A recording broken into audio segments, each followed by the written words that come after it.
I hear a Mexican gentleman that you never see, but I see Darian Brown, and I can hear him mutter a few things very faintly.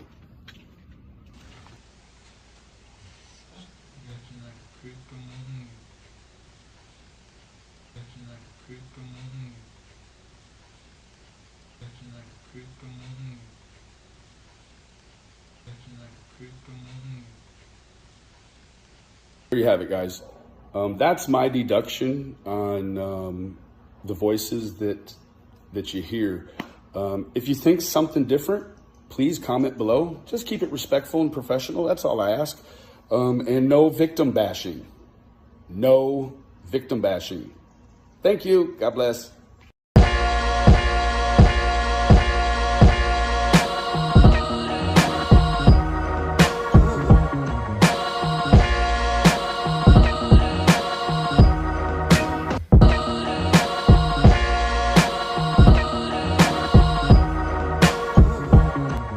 Welcome and all American Cartel members, Anons, Facebook friends, Twitter followers, random YouTube viewer. Thanks for joining me. My name is Julio and I am the Theorizing Theorist.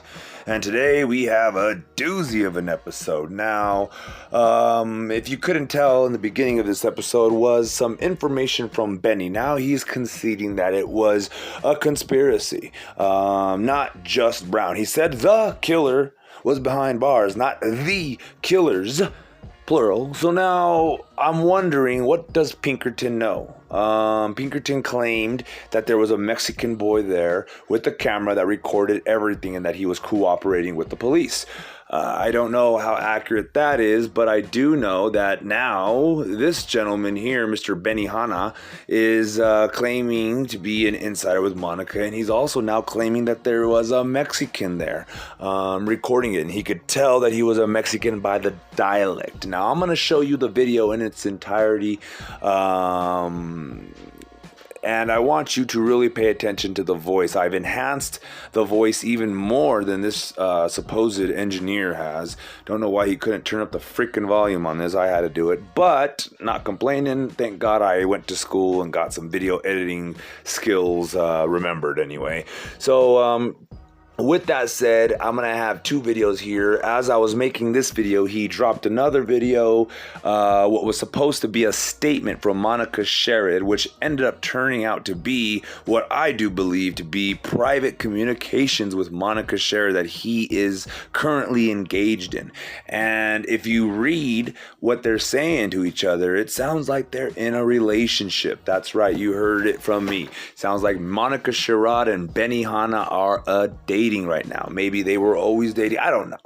This whole thing just gets weirder and weirder. But yeah, please be sure to subscribe, like, share, follow, and if you're so inclined and so blessed to donate, please consider donating by clicking one of the links down below in the description box.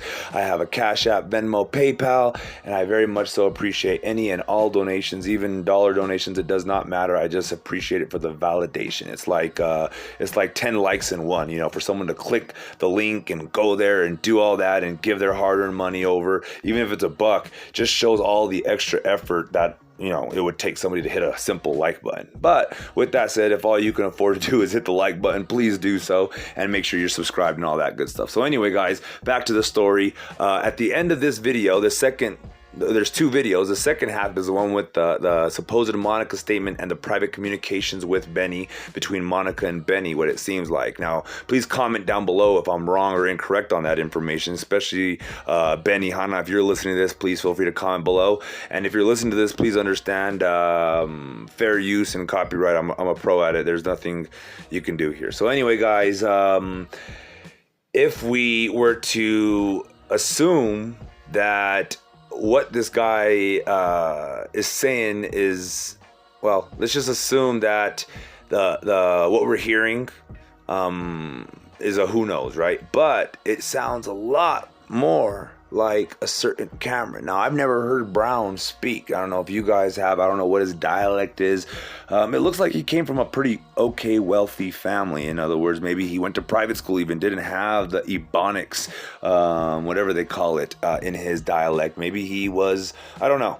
But I do know that the voice that I'm going to enhance for you in this first part of this, the first video of this two-part video here that I'm going to show you, is going to show that it sounds, to me at least, a lot like Kamron. He's got that like southern, not southern drawl, it's more like a Haitian. I don't know. It's a weird. Maybe you guys know. Please comment down below if you guys know what the dialect is. But as far as me, I'm still unconvinced, and now it looks like Benihana is even unconvinced. And this is all we're trying to say. Let's just wait till all the facts come through. This is why I'm trying to remain neutral. I don't want to be caught with my foot in my mouth when they come out arresting Monica Sherrod. So anyway, with that being said, please accept my adios. And as always, you know the routine. To God be the glory.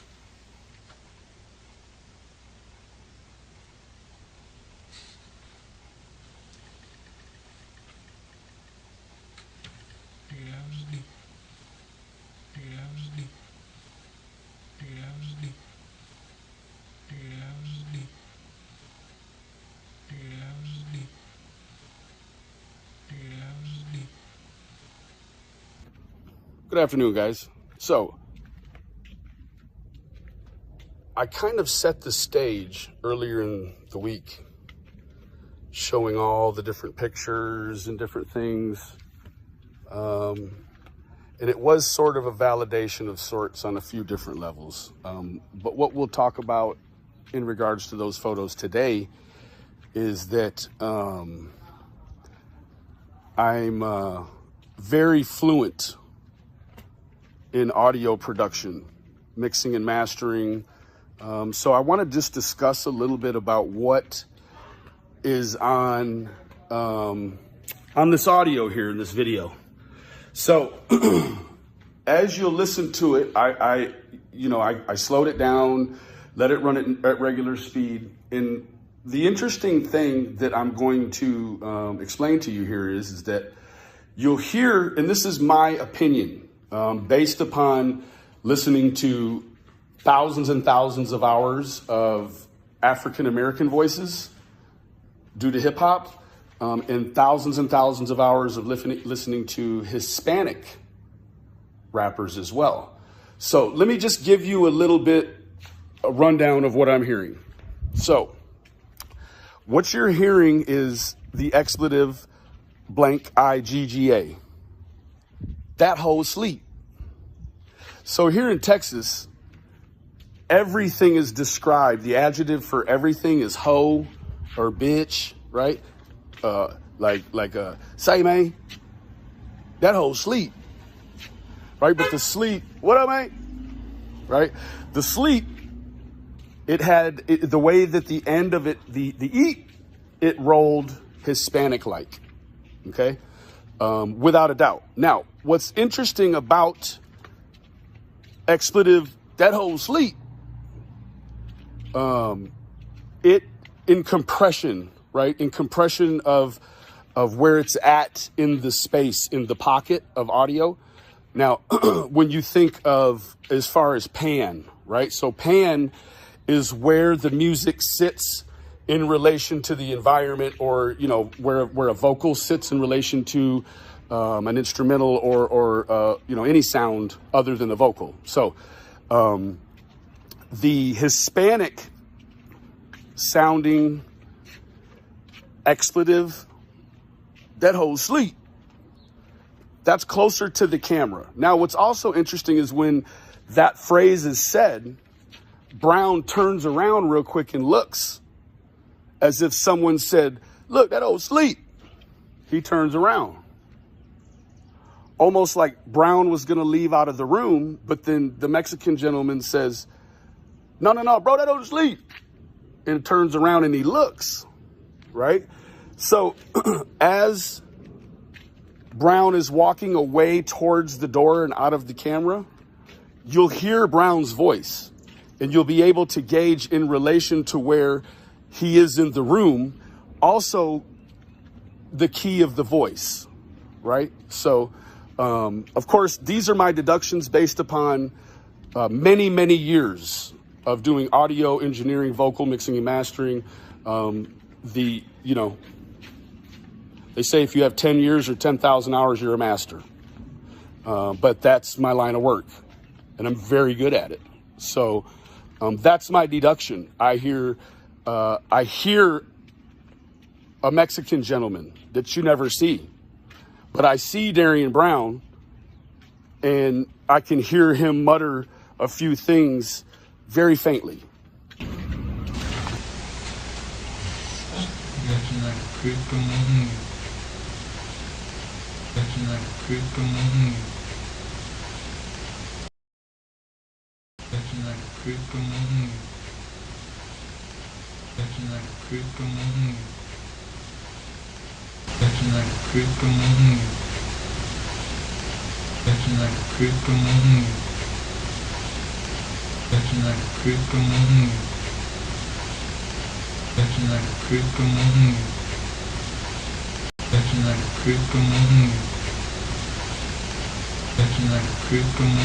He loved everybody.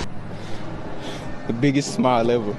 Maury lived in the same home as the 4-year-old. He says he woke up and the child was missing. I got up, I'm talking about in my shorts, no socks, no shoes, no shirt, running around the neighborhood looking for him.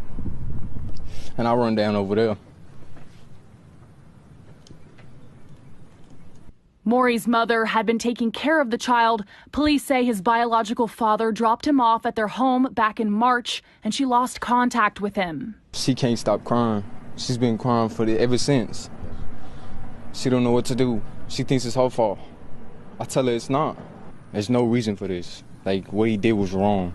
Brown, who also lives in the same neighborhood, was out on bond for an unrelated charge at the time of the murder. Fox 4 spoke to one of his family members off camera. They claim he suffers from mental health problems. It's still unclear if Brown knew the boy. Maury says he recognizes Brown from school, but has no idea why this would happen. It's a 4-year-old kid, bro. Like, for what? Good afternoon, guys. Monica, good gravy, Monica. She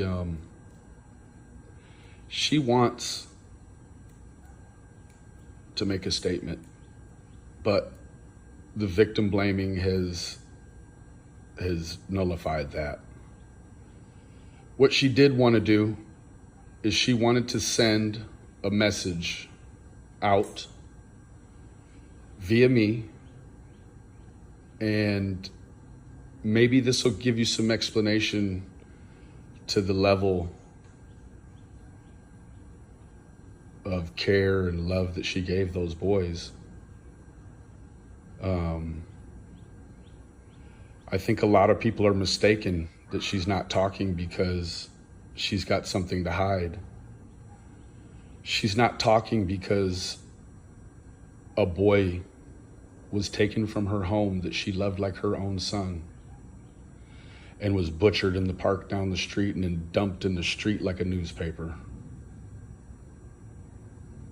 She can't stop crying. That's why she hasn't made a statement, to appease you people. She hasn't made a statement so she's not the object of more scrutiny and vendetta against her family.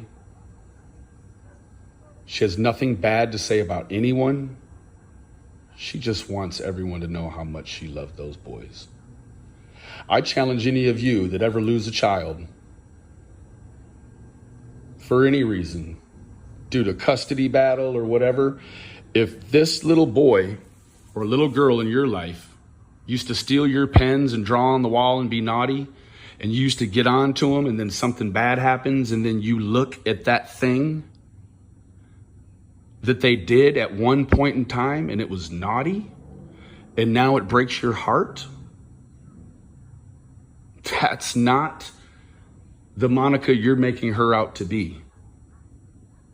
God bless you and good day. And Monica sends her love, because she wishes the same thing for her enemies that she wishes for her own family. I bid you good day.